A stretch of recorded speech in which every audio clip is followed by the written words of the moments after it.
സ്നേഹത്തിൻ്റെ പൂർണ്ണതയിൽ മനുഷ്യവംശം ജീവിക്കുമ്പോൾ ഒരാട്ടിൻപറ്റവും ഒരു ഇടയനും ആയിത്തീരുന്ന ക്രിസ്തു സങ്കല്പത്തിലേക്ക് എനിക്കും നിങ്ങൾക്കും വളരാൻ കഴിയും. സ്നേഹത്തിൻ്റെ പ്രമാണം മറന്ന് മനുഷ്യൻ യുദ്ധം ചെയ്യുന്ന ഒരു കാലഘട്ടത്തിലാണ് ഞാനും നിങ്ങളും ജീവിക്കുന്നത്. നിങ്ങൾ പരസ്പരം സ്നേഹിക്കണം.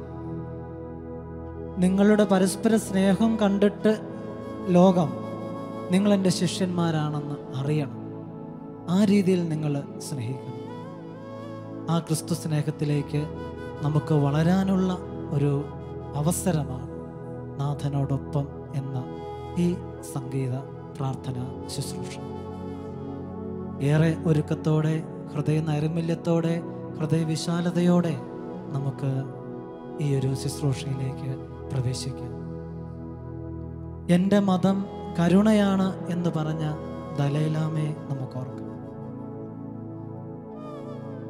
എൻ്റെ ദൈവം കത്തോലിക്കനല്ല എന്ന് പറഞ്ഞ മാർപ്പാപ്പയെ നമുക്ക് ഓർക്കാം. മതങ്ങൾക്കപ്പുറം നിൽക്കുന്ന ദൈവസങ്കല്പത്തിലേക്ക് എനിക്കും നിങ്ങൾക്കും വളരാൻ കഴിയട്ടെ. നിയമങ്ങൾ കൊണ്ട് വീർപ്പ് മുട്ടി നിൽക്കുന്ന മാനവ സമൂഹത്തിന് ക്രിസ്തു ഒരൊറ്റ നിയമമേ നൽകിയുള്ളൂ, സ്നേഹത്തിൻ്റെ നിയമം. ആ സ്നേഹത്തിൻ്റെ നിയമത്തിൽ നമുക്ക് ജീവിച്ച് മുന്നോട്ട് പോകും. ആൾക്കാരെ തരംതിരിക്കാതെ ഹൃദയപൂർവ്വം നമുക്കെല്ലാവരെയും സ്നേഹിക്കാം, സ്വീകരിക്കാം. ആ തുറവിയിലേക്ക് വളരുമ്പോൾ സ്വർഗരാജ്യം ഭൂമിയിലേക്ക് സംജാതമാകും. ഒരുപാട് ഹൃദയവിശുദ്ധിയോടെ, ഹൃദയ സ്വാതന്ത്ര്യത്തോടെ ജീവിക്കാൻ എനിക്കും നിങ്ങൾക്കും കഴിയും. സ്നേഹത്തിന് അതിർവരമ്പുകൾ നിശ്ചയിക്കരുത്. അതിർവരമ്പുകളില്ലാത്ത സ്നേഹ സാമ്രാജ്യം, അതാണ് സ്വർഗരാജ്യം. ആ സ്വർഗരാജ്യം മനസ്സിൽ ധ്യാനിച്ച് ആരാധനയുടെ ഈ ഗീതം ആലപിക്കാം. എന്നെ ആരാധിക്കണമെന്ന് ഈശോ സുവിശേഷത്തിൽ ഒരിടത്തും പറഞ്ഞിട്ടില്ല. ആരാധിക്കേണ്ടത് പിതാവിനെയാണ്, അതും ആത്മാവിലും സത്യത്തിലും. ഉള്ളുണർത്തുന്ന ശക്തിയായി ദൈവത്തെ അനുഭവിച്ചറിയാൻ എനിക്കും നിങ്ങൾക്കും കഴിയണം. അവിടെയാണ് യഥാർത്ഥ ആരാധന, അതാണ് യഥാർത്ഥ ആരാധന ജീവിതം. ആ മലയിലോ ഈ മലയിലോ അല്ല നിങ്ങൾ ദൈവത്തെ ആരാധിക്കുന്നത്, മറിച്ച് ആത്മാവിലും സത്യത്തിലും. എന്ന് പറഞ്ഞാൽ അറിഞ്ഞ ദൈവത്തെ നമ്മൾ ആരാധിക്കണം. അറിയാത്ത ദൈവത്തെ അല്ല, അറിഞ്ഞ ദൈവത്തെ. ഈ കീർത്തനം ആലപിക്കുമ്പോൾ ഉള്ളിൻ്റെ അനുഭവമാകട്ടെ നമ്മുടെ ആരാധനയും പ്രാർത്ഥനയും. ആ തരത്തിൽ കുറെ കൂടി ക്രിസ്തുവിനോട് ചേർന്ന് നിൽക്കാം. ക്രിസ്തുവിലൂടെ കുറെ കൂടി സർവശക്തനായ ദൈവത്തിലേക്ക് ചേർന്ന് നിൽക്കാം. അങ്ങനെ ആ ത്രിത്വിക ദൈവത്തെ ലോകത്തിന് പറഞ്ഞു കൊടുക്കാം. എൻ്റെ നല്ല ജീവിതത്തിലൂടെ, എൻ്റെ നല്ല വാക്കിലൂടെ, എൻ്റെ നല്ല പ്രവൃത്തിയിലൂടെ. തീഷ്ണതയോടെ പ്രാർത്ഥിക്കാം, തീവ്രതയോടെ ജീവിക്കാം.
എൻ പ്രേമഗീതമാം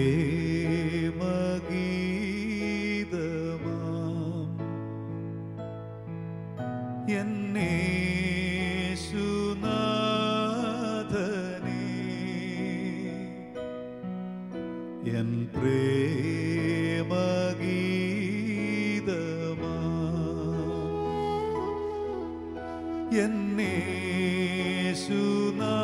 എന്നേശുനാഥനേ എൻ ജീവനേ കാളും നീ വലിയതാണെനിക്ക് എൻ ജീവനേ കാളും നീ വലിയതാണെനിക്ക്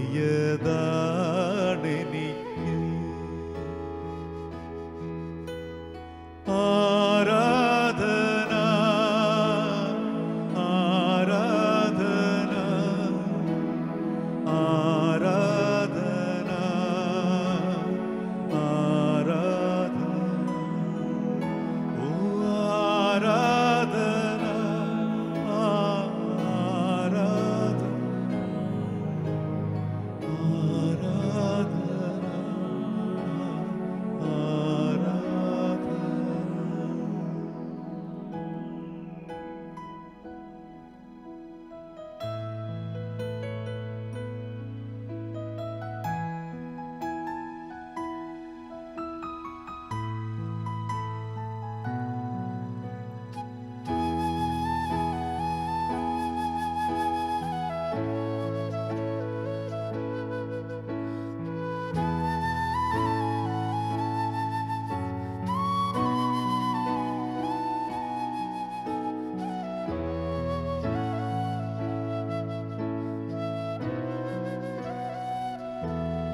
തുല്യം ചൊല്ല ആരുമില്ലേ അങ്ങേ പോലെ യേശുവേ തുല്യം ചൊല്ല ആരുമില്ലേ അങ്ങേ പോലെ യേശുവേ ജീവനേ സ്വന്തമേ അങ്ങേ മാറിൽ ചാരുന്നു ഞാൻ ജീവനേ സ്വന്തമേ അങ്ങേ മാറിൽ ചാരുന്നു ഞാൻ ആരാധന ആരാധന ആരാധന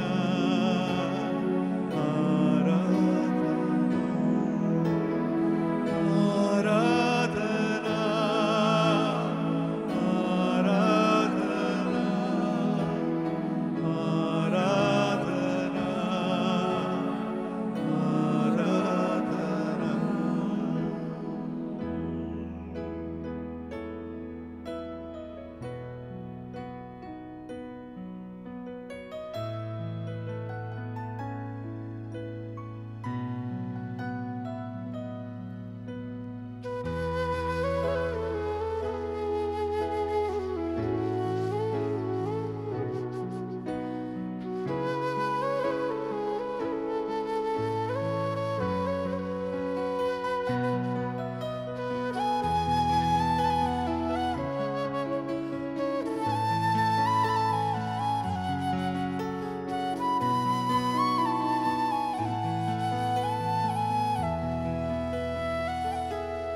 നിന്നെ പോലെ സ്നേഹിച്ചിടാൻ ആവതില്ല ആർക്കുമേ നിന്നെ പോലെ സ്നേഹിച്ചിടാൻ ആവതില്ല ആർക്കുമേ സ്നേഹമേ പ്രേമമേ നിന്നിൽ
എന്നേശുനാഥനേ,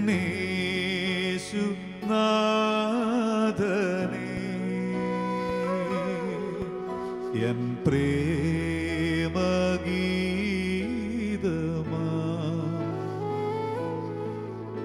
എന്നേശുനാഥനേ,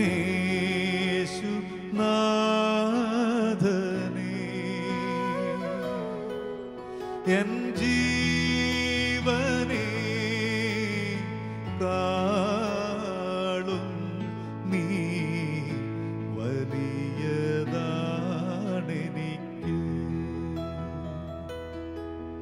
എൻ ജീവനേ കാളും നീ വലിയതാണെനിക്ക്.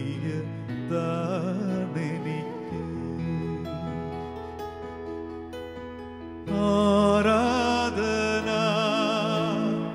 ആരാധന ആരാധന ആരാധന ആരാധന ആരാധന ആരാധന ആരാധന ആരാധന ആരാധന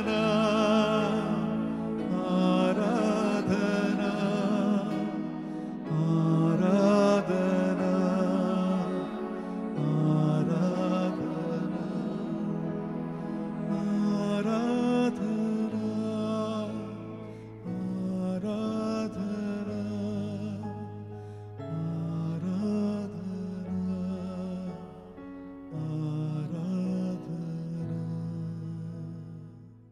നാഥനോടൊപ്പം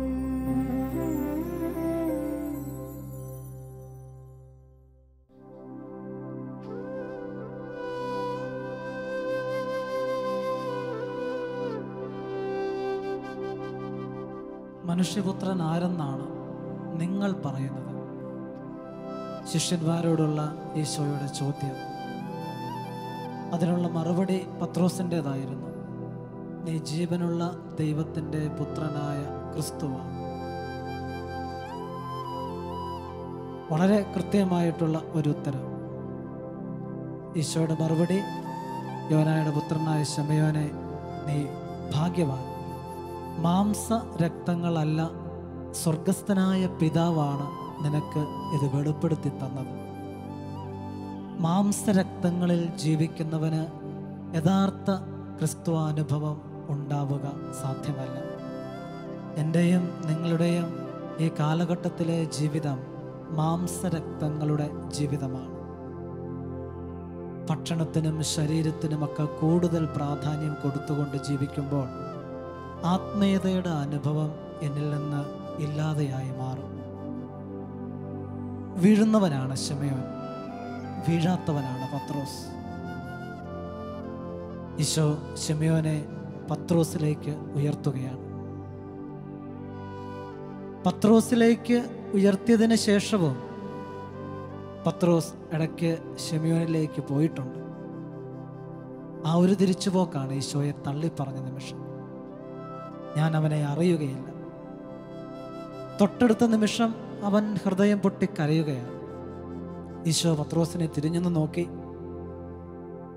പത്രോസിൻ്റെ ഉള്ളിൽ തറച്ച് കയറിയിരുന്ന കുറ്റബോധത്തിൻ്റെ വേദനയുടെ മുള്ളുകളെല്ലാം ഈശോ ഓരോന്നായിട്ട് പറിച്ചെടുക്കുകയാണ്. ആ നിമിഷത്തിലാകാം പത്രോസ് ചങ്കുപൊട്ടി കരഞ്ഞത്. പ്രിയപ്പെട്ടവരെ, ജീവിതത്തിൻ്റെ തെറ്റുകുറ്റങ്ങളിൽ, തമ്പുരാനെ വിട്ട് അകന്നു പോകുന്ന നിമിഷങ്ങളിൽ, അതിനുമപ്പുറം അവനെ തള്ളിപ്പറയുന്ന നിമിഷങ്ങളിൽ ഹൃദയമുരുകി ഒന്ന് കരയുക. പത്രോസിനെ രക്ഷയിലേക്ക് കൂട്ടിക്കൊണ്ടുവന്നത് ആ കരച്ചിലാണ്. യൂദാസിലെ മരണത്തിലേക്ക് കൊണ്ടുപോയത് ഈ കരയാൻ പറ്റാത്ത അവസ്ഥയാണ്. രണ്ടുപേരും ഈശോയുടെ ശിഷ്യന്മാര്, രണ്ടുപേരും ഒരേ ഗുരുമുഖത്തു നിന്ന് പഠിച്ചവര്, രണ്ടുപേരും ഈശോയെ തള്ളിപ്പറഞ്ഞവര്. പക്ഷെ ഒരുത്തൻ തിരിച്ചു വന്നു, വേറൊരുവൻ മരണത്തിലേക്ക് യാത്രയായി.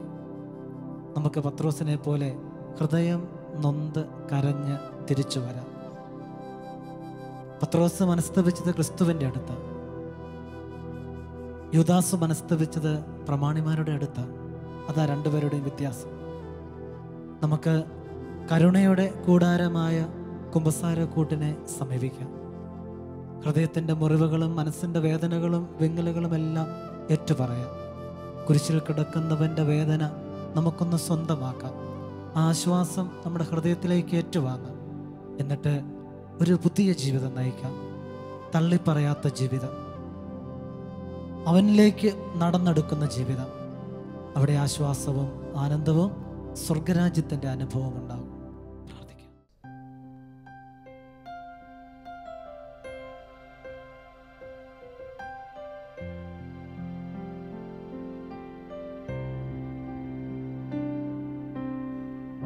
മനം തകർന്നൊരു നേരം,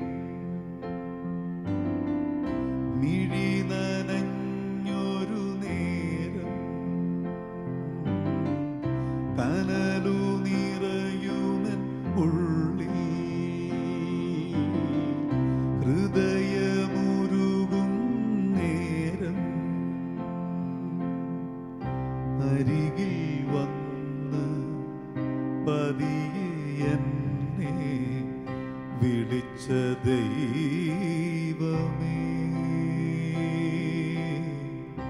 കവിളിലൂടെ ഒഴുകും കണ്ണീർ തുടച്ച സ്നേഹമേ, ആ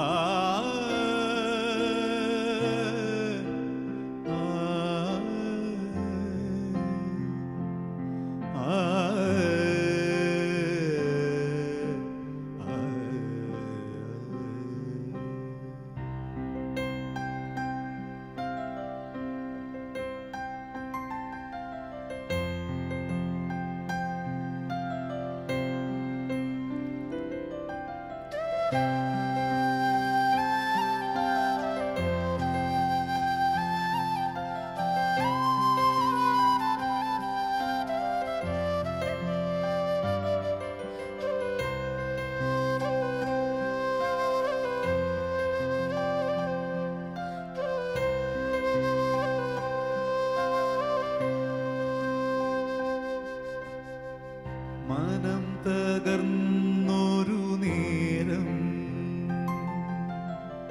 മിഴി നനഞ്ഞൊരു നേരം,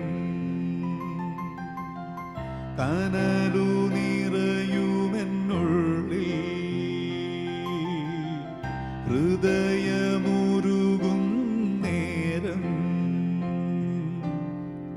അരികിൽ വന്ന് പതിയെ എന്നെ വിളിച്ച ദൈവമേ, കവിളിലൂടെ ഒഴുകും കണ്ണീർ തുടച്ച സ്നേഹമേ, കണ്ടു ഞാനാ സ്നേഹത്തെ ക്രൂശിന്മേൽ മൂന്നാണിയിൽ ചോര ചിന്തി നേടി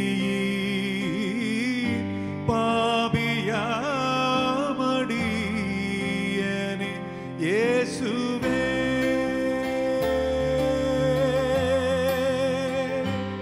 എൻ സ്നേഹമേ, യേശുവേ,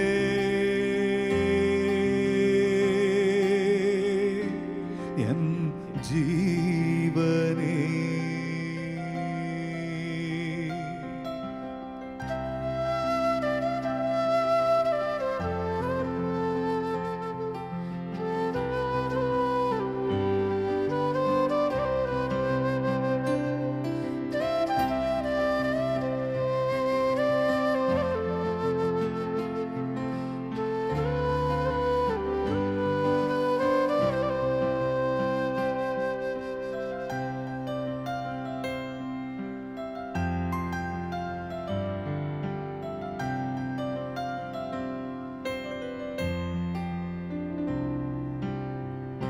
അന്നു ഞാൻ അറിഞ്ഞില്ലേ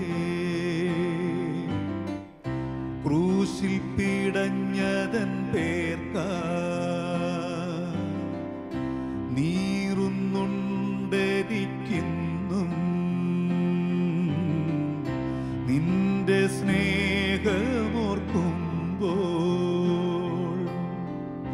കൺമണി പോ എന്നെ കാത്ത നിത്യസ്നേഹമേ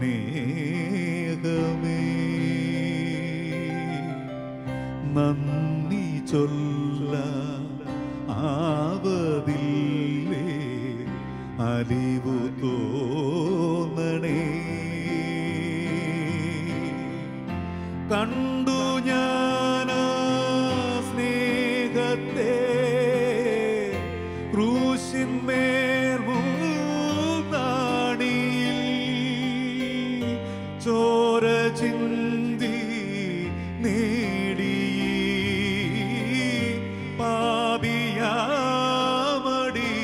പാപിയാമടിയനെ യേശുവേ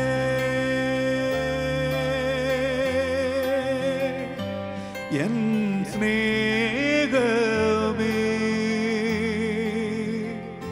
യേശുവേ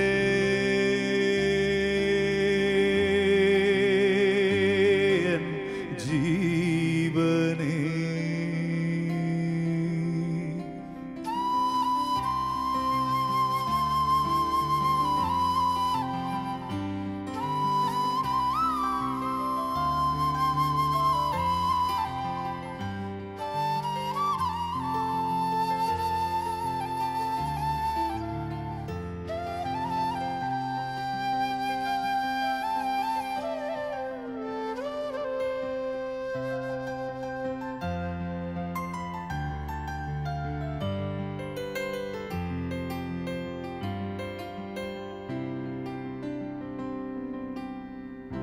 എന്റെ പ്രാർത്ഥന കേൾക്കാൻ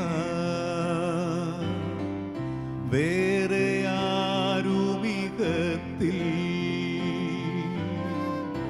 നിന്റെ കൂടെ നടന്നാൽ ഇല്ല വേറൊരു ഭാരം കോടി സൂര്യ പ്രഭയിലേറി നീ വരും നാളിനായി പ്രാർത്ഥനയാൽ എൻ്റെ ചിത്തം കാത്തിരിക്കുന്നിതാ കണ്ടു ഞാൻ സ്നേഹത്തെ ക്രൂശിന്മേൽ മൂന്നാണിയിൽ ചോര ചിന്തി നേടി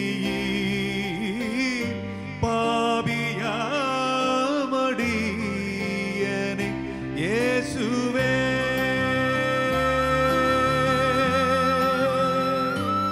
എൻ സ്നേഹമേ യേശുവേ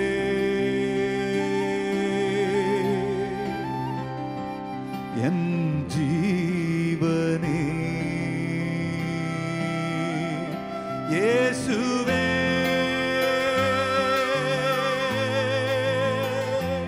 എൻ സ്നേഹമേ യേശുവേ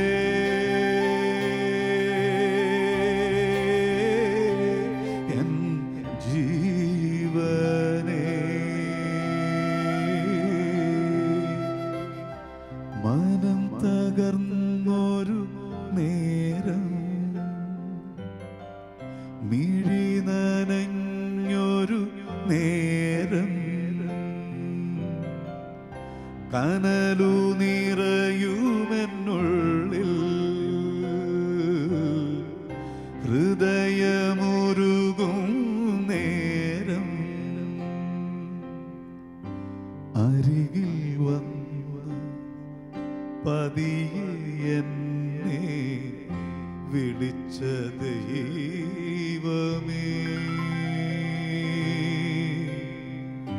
കവിളിലൂടെ ഒഴുകും കണ്ണീർ തുടച്ച സ്നേഹമേ,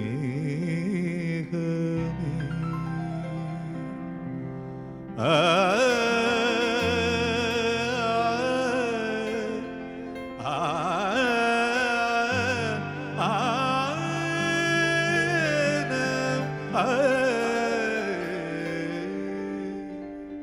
കവിളിലൂടെ ഒഴുകും കണ്ണീർ തുടച്ച സ്നേഹമേ.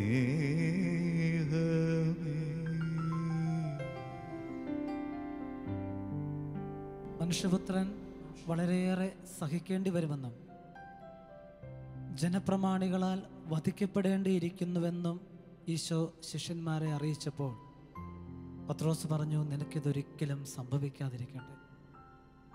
എൻ്റെ ക്രിസ്തു മരിക്കേണ്ട, എൻ്റെ ക്രിസ്തു സഹിക്കേണ്ട. എൻ്റെ ക്രിസ്തു മരിച്ചാൽ, എൻ്റെ ക്രിസ്തു സഹിച്ചാൽ ഞാനും സഹിക്കേണ്ടി വരും, ഞാനും മരിക്കേണ്ടി വരും. അതായിരുന്നു പത്രോസിൻ്റെ ചിന്ത. അതുകൊണ്ടല്ലേ അവൻ ഈശോയെ തള്ളിപ്പറഞ്ഞത്. ഞാൻ അവനെ അറിയില്ല. ആ പത്രോസാണ് സങ്കടത്തോടെ തിരിച്ചു വന്നത്. പ്രിയപ്പെട്ടവരെ, യഥാർത്ഥ ശിഷ്യത്വം, യഥാർത്ഥ ക്രൈസ്തവ ആധ്യാത്മികത യഥാർത്ഥ ക്രിസ്തു ചൈതന്യത്തിലേക്ക് വളരുകയാണ്.